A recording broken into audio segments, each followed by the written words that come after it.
I want to tell you a true story that happened to some folks that attend here at Bethel. I've changed the names to protect the innocent, and, well, honestly, the guilty too. There was a couple, we'll call him Tom, and his wife Mary. They moved to town and they began looking for a church, and they found one they liked.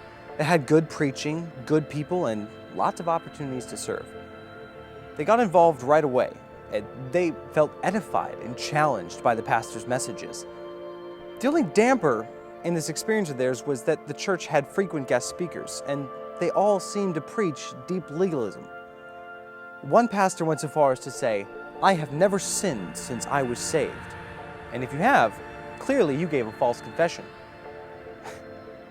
Although there were messages against gossip, gossip began to run throughout the church. And this gossip was fueled by this legalistic preaching. And the message became clear that if you sinned, well, you weren't truly saved. At this time, Tom recalls a friend of his being so weighed down by this belief that he would go forward every single Sunday to confess anew. Because even though he believed that he had trusted Christ as his Savior the week before, he had sinned that week. So, obviously, he wasn't truly saved. His business, which had been so very successful, began to fail. And at the same time, his children were oppressed by the judgmental nature of the youth group and began to walk away from the Lord. The church, instead of supporting him in this time of need, met him with condemnation.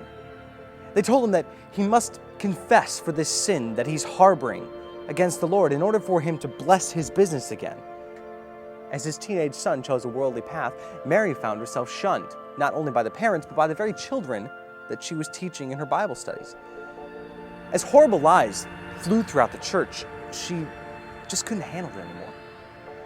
She pulled away and found a safe haven here at Bethel. Tom, being burdened by attending a different church than his wife, decided to come to Bethel to see what it was really about. Tom was stripped of his ministry position the first Sunday he came here. And why do I tell you this story?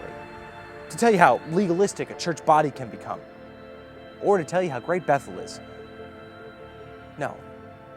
I tell you this story because I want you to know that even as Tom tells that story today, he still says that there are good people in that church. He affirms that the pastor still teaches the truth there. He holds no grudge, no hatred. And I ask you, how can he do this? How can he be met with such judgment, such betrayal, and such ungrace, and still forgive? There's no reason that I can think of.